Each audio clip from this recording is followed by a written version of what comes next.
Hello बच्चों आपका हमारे यूट्यूब चैनल दीपक सर क्लासेस में स्वागत है। बच्चों आज की क्लास में एक्सरसाइज 8.2 का क्वेश्चन नंबर 20, 21 एंड 22 करेंगे।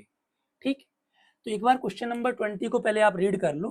ठीक है, क्या कह रहा है, आपको ये शो करना है, ये दो सीक्वेंसेस दे रखे हैं, एक ये सीक्वेंस और ये सीक्वेंस। तो जब हम इन दोनों सीक्वेंस की क्रॉसपॉन्डिंग टर्म्स का प्रोडक्ट करते हैं ना, ठीक, तो उसके बाद जो सीक्वेंस बनता है वो जीपी में है। समझ में आ रहा है? और कॉमन रेशियो भी निकालना है। तो एक को सीक्वेंस वन कह देता हूं, तो सीक्वेंस वन ये वाला मान लिया हमने। ठीक है, और एक को सीक्वेंस टू कह देता हूं, सीक्वेंस टू। सीक्वेंस टू ये हो गया A R square dash dash dash dash A R की पावर n-1। ठीक है, अब वो कह रहा है इन दोनों सीक्वेंस के क्रॉसपॉन्डिंग टर्म्स का जो प्रोडक्ट करो, उसके बाद जो सीक्वेंस आए वो दिखाओ कि वो जीपी में है। ए इंटू ए ये लिख दिया, ये इंटू ये, तो small A small are capital R. ठीक, स्मॉल ए कैपिटल ए, ठीक, स्मॉल आर का स्क्वायर कैपिटल आर का स्क्वायर। ठीक है, बातें समझ में आ रही हैं? ठीक, मैं क्रॉसपॉन्डिंग टर्म का ही प्रोडक्ट कर रहा हूँ। Small A capital A small R की पावर n-1 कैपिटल आर की पावर n-1। ठीक है, इतना समझ में आया? ये नया सीक्वेंस बना। अब ये हम चेक करते हैं कि जीपी में है कि नहीं। तो एक बार a2/a1 से निकालते हैं कॉमन रेशियो। ठीक, और एक बार और कहीं से निकाल के दिखाएंगे। ठीक, ये कट गया, ये आपका आ गया। ठीक है, ठीक है, ये capital R into small R. ठीक, अब एक बार हम a3/a2 से निकालते हैं कॉमन रेशियो। अगर ये भी सेम आ गया जैसे ये आया है, तो हम कह देंगे ये जीपी में है, अदरवाइज फिर नहीं है। और क्या? ठीक, ये कैंसिल ये कैंसिल। इस देखो, इस स्मॉल एक में डिवाइड में बेस सेम है, तो आर की पावर 1 मतलब आर स्मॉल आर और कैपिटल आर, मतलब सीधी सी बात है, ये एक कट जाएगा एक रह जाएगा। समझ में आ रहा है? पक्का? ठीक है, तो देखा जाए तो ये भी कैपिटल आर स्मॉल आर आया है ना, आगे पीछे लिख लो, उससे क्या दिक्कत है। ठीक है, यानी आर जो है कॉमन रेशियो, मैं यहाँ पे ऑलरेडी आर टर्म इन्वॉल्व है तो मैं कॉमन रेशियो लिख देता हूँ, वो ज़्यादा बेटर रहेगा ना, पता चले ये आर से आर भी काट दो। कॉमन रेशियो, ठीक, तो देखो यहाँ पे कॉमन रेशियो सेम है, इसका मतलब ये हो गया ये जीपी में है। ठीक है, समझ में? आपको यही शो करना था कि ये जीपी बना रहा है, तो वो तो हमने शो कर दिया। Here here common ratio is same, ratio is same, therefore it is in gp, therefore it is in gp। और साथ में आपको कॉमन रेशियो निकालना था, तो कॉमन रेशियो आपका ये हुआ capital R into small R. समझ में आया? एक बार आप देख लो, फिर हम 21 क्वेश्चन करते हैं। ठीक है, अब देखो क्वेश्चन नंबर हम 21 करेंगे। ठीक है, तो क्वेश्चन नंबर 21 को एक बार रीड करो, देखो क्या कह रहा है। आपको 4 नंबर फाइंड आउट करने हैं जो जीपी बना रही हैं। ठीक है, जिसमें से इन्होंने कुछ कंडीशंस कह रखी हैं, जो थर्ड टर्म है वो greater than the first term, greater than the first term by 9। Third term first term से 9 ज्यादा है, तो ये यही इक्वेशन बनेगी। समझ में आ रहा है? जैसे मैं कह दूं मेरी एज आपकी एज से 10 साल ज्यादा है, तो ऐसे ही तो लिखूंगा, आपकी एज में ही तो 10 साल ऐड करूंगा, तभी तो मेरी एज आएगी आपसे ज्यादा। समझ में आ गया? ठीक है, तो a3 is equal to A plus 9। First term को ए या a1 कह लो, एक ही बात है। और जो सेकेंड टर्म है वो 4 टर्म से 18 बड़ी है, तो सेकेंड टर्म फोर्थ टर्म से 18 बड़ी है, ऐसा कुछ। A3 को AR2 लिखूंगा, A प्लस 9। A2 को AR लिखूंगा, A4 को AR3 लिखूंगा प्लस 18। ठीक है, इतना समझ में आ रहा है? पक्का? ठीक है। अच्छा, और देखते हैं। जैसे इसमें से मैं AR और माइनस AR³ को एक साइड कर लेता हूं और AR कॉमन ले लेता हूं, तो 1 माइनस R बचेगा इक्वल टू 18। क्लियर? इतना समझ में आया? AR कॉमन लिया, ये कट गया 1, A से A कट गया और एक R की पावर 2 बच जाएगी, सॉरी। ठीक है, समझ में आ रहा है? ठीक है। अच्छा, इधर भी ये नंबर एक साइड कर देते हैं, A कॉमन ले लेते हैं, R² माइनस 1 इक्वल टू 9। समझ में आ रहा है? ठीक है, A कॉमन लिया तो R² माइनस 1 इक्वल टू 9 आ गया। ठीक है। अच्छा देखो, थोड़ा सा यहाँ समझने की कोशिश करना। देखो, ब्रैकेट में देखा जाए थोड़ा सा ही तो डिफरेंस है, बस साइन का डिफरेंस है ना? तो अगर इसमें से मैं माइनस कॉमन ले लूं, इसके माइनस, तो ये 1 माइनस R² हो जाएगा और ये माइनस बाहर कर दिया मल्टीप्लाई का, तो माइनस, तो यहाँ से 1 माइनस R² की वैल्यू हो गई 9 अपॉन माइनस A, यानी माइनस 9/A। इतनी चीज समझ में आ रही है? ठीक है, इस 1 माइनस R² की वैल्यू को यहाँ रख देता हूँ। ठीक, putting the value of 1 minus R² in first equation.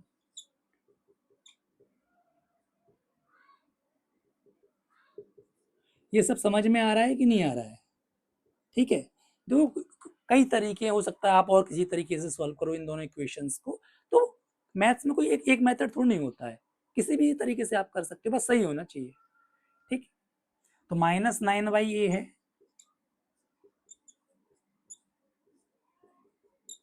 ठीक, इससे ये कैंसिल कर दिया, तो माइनस 9R इक्वल टू 18, तो R equal to 18 divided by minus 9, तो R इक्वल टू -2 आ गया।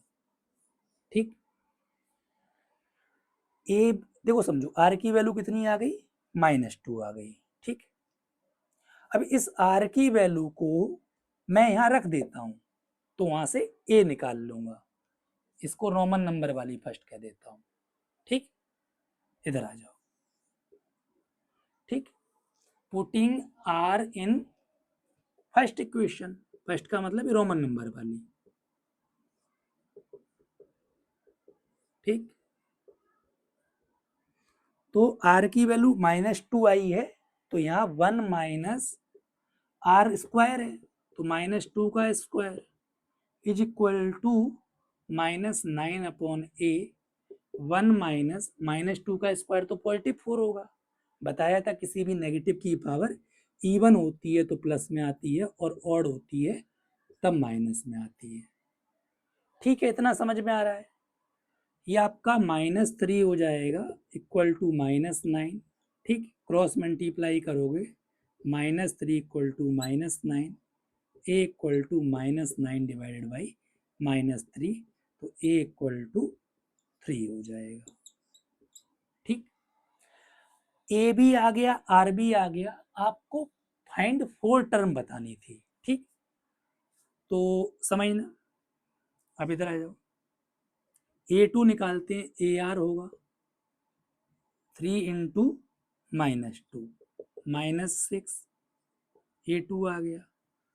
A3 AR² होगा, R की वैल्यू -2 है, -2 का स्क्वायर 4 और 4 3 जा 12। ठीक, A3 12 आ गया। A4 निकालते हैं, A4 AR की पावर 3 होगा, AR की पावर 3। ठीक, A3 है R -2 का क्यूब, तो -2 का क्यूब जो होगा वो -8 होगा और -20।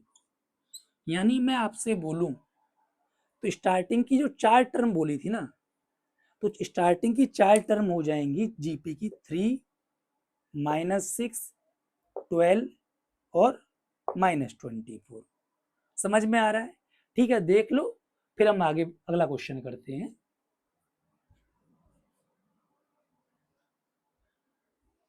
अब देखो क्वेश्चन नंबर 22 करते हैं। ठीक है, काफी इंपॉर्टेंट क्वेश्चन है, स्कूल एग्जामिनेशन में काफी बार पूछा गया है।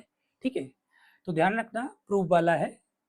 देखो क्या कह रहा है, पीएथ क्यूएथ और आरएथ टर्म जो है जीपी की ए बी सी है रिस्पेक्टिवली। ठीक है, जैसे आपको पता होगा, ऐसे जीपी में हम A6 टर्म लिखते हैं तो AR5 मतलब एक कम हो जाता है, यानी जनरल फॉर्मूला ही ARN-1 होता है। वैसे ही जब हम पीएथ टर्म लिखेंगे, जैसे पीएथ टर्म दे रखी है ए, क्यूएथ टर्म दे रखी है, एक मिनट रुकना, क्यूएथ टर्म दे रखी है बी, आरएथ टर्म दे रखी है सी। ठीक, अब देखो इसमें ऑलरेडी ए बी सी कह रखा है, तो मैं फर्स्ट टर्म को कैपिटल ए बोलूंगा, और जो कॉमन रेशियो में यहाँ स्मॉल आर लेता हूँ ना, वो कैपिटल आर लूंगा, क्योंकि ऑलरेडी यहाँ पे आर की बात कर रखी है, तो कंफ्यूजन ना हो। तो ARN-1, एन क्या है यहाँ पी है, तो P-1। ठीक है, जैसे यहाँ N6 होता था तो 6-1, समझ में आ गया होगा। ARQ-1 B, ARR-1 equal to सी। अब हमें ये प्रूव करना है, तो हम इसमें से LHS को उठा लेते हैं। ठीक, टेकन LHS, ए की पावर Q-R, बी की पावर R-P, सी की पावर P-Q। ठीक है, इतना समझ में आ रहा है। स्मॉल ए की वैल्यू ये है ARP-1 की होल पावर Q-R। ठीक, बी की वैल्यू ARQ-1 की होल पावर R-P। कंफ्यूज मत हो ना, देखना ये पता नहीं क्या हो रहा है, परेशान मत हो, आसान है, नॉर्मल, मैं और कुछ काम नहीं कर रहा हूँ। ये सी की जो वैल्यू है यहाँ लिख दी। ठीक है, अच्छा सॉरी, इसमें मैंने स्मॉल ए लिख दिया, ये भी कैपिटल है।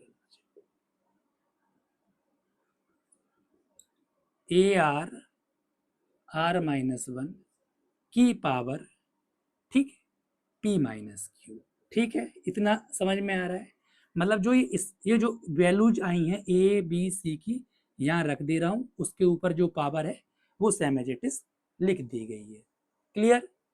ठीक है, अब आपको ये वाला तो रूल पता होगा, 2 की पावर 3 की होल पावर जैसे 5 होती है, तो ये इससे मल्टीप्लाई हो जाता है, 3×5=15, ये तो पता है। वैसे ही ARP-1 का मल्टीप्लाई होगा Q-R से, ARQ-1 का मल्टीप्लाई होगा R-P से। ठीक है, AR-R-1 का मल्टीप्लाई होगा P-Q से। इतना समझ में आ रहा है? पक्का?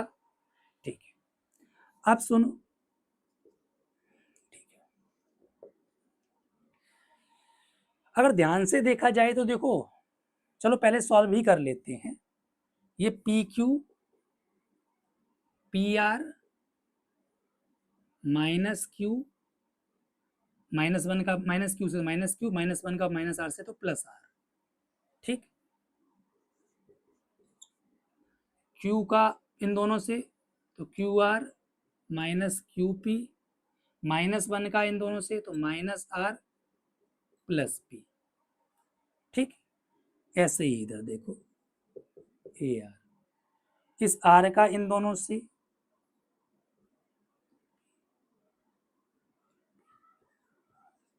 ठीक, -1 का इन दोनों से, -P +PQ। इतना समझ में आ रहा है कि नहीं आ रहा है? ठीक है, यानी बस मैंने ये मल्टीप्लाई कर दिया है, इस R का इन दोनों से और इस -1 का इन दोनों से। ठीक है, क्लियर ना? तो देख लेते हो, जबड़ तो नहीं हुआ है। RP RQ -P minus Q ना, sorry, minus P plus Q, sorry P Q नहीं होगा, प्लस क्यू ओनली। ठीक है, अब देखो मल्टीप्लाई में है तीनों चीजें, सबका बेस सेम है तो पावर ऐड होगी, है ना, ऐड होगी, ये तो क्लियर। यानी P Q minus P R minus Q plus R plus ये, ठीक, प्लस ये, सबका बेस सेम है तो सभी की पावर ऐड हो जाएगी। ये दिख रहा होगा वहां, दिख रहा है कि नहीं? ठीक है, फिर एक बार देख लेते हैं चीजें सही है ना, आर क्यू माइनस पी भी ठीक है। अब देखो जो कैंसिल आउट होंगे उनको कैंसिल आउट, जैसे प्लस पी क्यू और माइनस पी क्यू, ठीक है, minus P R plus P R, minus Q plus Q, plus R minus R, plus P minus P, plus Q R minus Q are.